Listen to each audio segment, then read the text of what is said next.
앞서 집단 휴진한 의료계 현장 소식 전해드렸는데요. 전국 의원급 의료기관 가운데 25% 정도, 의원 4곳 중 1곳이 휴진에 참여한다고 신고했습니다. 정부는 지역별 휴진 비율이 30%가 넘으면 진료 개시 명령을 발동할 예정입니다. 의료계와 정부의 갈등은 어디서부터 시작된 걸까요? 양측의 입장은 무엇인지 이어서 장한지 기자가 정리해드립니다. 오늘 낮 12시 기준 전국 의원급 의료기관 3만 3천여 곳 가운데 휴진에 참여하겠다고 신고한 의료기관은 31.3%, 1,500개가 넘는 의료기관이 문을 닫겠다는 겁니다. 발단은 지난달 23일로 거슬러 올라갑니다. 정부가 의대 정원을 2022년부터 해마다 최대 400명씩 늘려 10년간 의사 4,000명을 추가로 양성하겠다고 밝히면서 갈등은 시작됐습니다. 정부는 의료 인력 부족과 지역 간 의료 격차 해소를 이유로 들었습니다.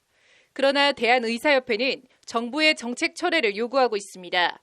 무분별한 의사 증원은 오히려 대도시와 지방의 의료 격차를 더 넓히고 과도한 구직 경쟁으로 의료제도를 심각하게 왜곡할 것이라는 이유 때문입니다.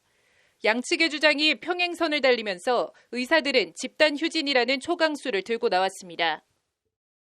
자, 구원과 가겠습니다. 덕분에로 기는 말고 존경부터 실현하라! 실현하라! 실현하라! 정세균 국무총리는 오늘 코로나19 중앙재난안전대책본부 회의에서 집단 휴진에 돌입한 의료계를 향해 그간 정부에 계속된 대화 요청을 거부하고 집단 행동에 나선 데 대해 매우 유감스럽게 생각한다고 말했습니다. 국민들께선 그간 코로나19 극복을 위해 현장에서 사투를 벌이신 의사들의 헌신과 희생을 기억하고 있다며 일부 의사들의 집단 휴진은 이러한 사회적 인식을 스스로 깎아내리고 코로나19와 수마로 어려움에 처한 국민들께 고통만 드릴 뿐이라고 지적했습니다.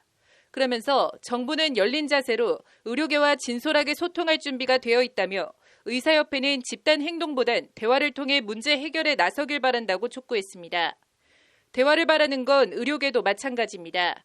한 감염내과 의사가 청와대 국민청원 게시판에 올린 글입니다.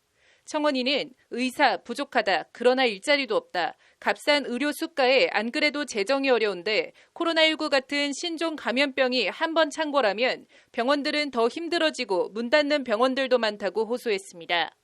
그러면서 의대생을 10년간 4,000명을 더 뽑으면 그 4,000명은 갈 일자리가 있냐고 반문했습니다.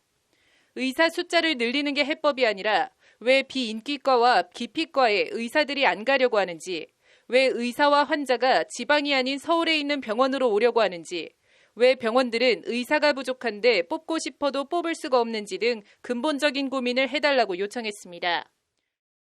정말 공공재라고 생각을 한다면 의사의 교육과 수련에 있어서 국가가 정말 책임을 지고 지원을 해야 된다고 생각을 하고요. 그런 것도 전혀 없이 그냥 의사를 마구 이제 마음대로 쓸 수 있는 것 같은 공공재 같이 말을 하는 거는 어불성설이라고 생각을 합니다. 양측의 의견은 좁혀질 수 있을까요? 박능우 보건복지부 장관은 어제 의대 정원 확대와 관련해 의료계와 정부가 함께 대화와 소통을 통해 해결 방안을 모색하고 보건의료 체계를 한 단계 더 발전시키는 한 걸음을 나아가기를 희망한다고 말했습니다. 박 장관은 단순히 의사 수를 늘리는 것이 아니라 필요한 지역에 필요한 진료 과목에 의사들을 배치하고 질 높은 교육을 받을 수 있도록 교육과 수련 환경을 함께 개선하며 지역별 우수병원을 지정 육성하고 지역 가산 등 건강보험 수가 가산을 포함한 다양한 재정적, 제도적 지원 방안을 도입할 것이라고 강조했습니다. 의료계와 대화는 추진하되 의과대학 정원 확대는 더 이상 늦출 수 없다는 입장을 보이는 정부. 의사 증원이란 답을 미리 정해놓고 대화를 한들 무슨 의미가 있느냐며 집단 행동에 나선 의료계. 양측의 갈등의 골이 너무 깊어 보입니다.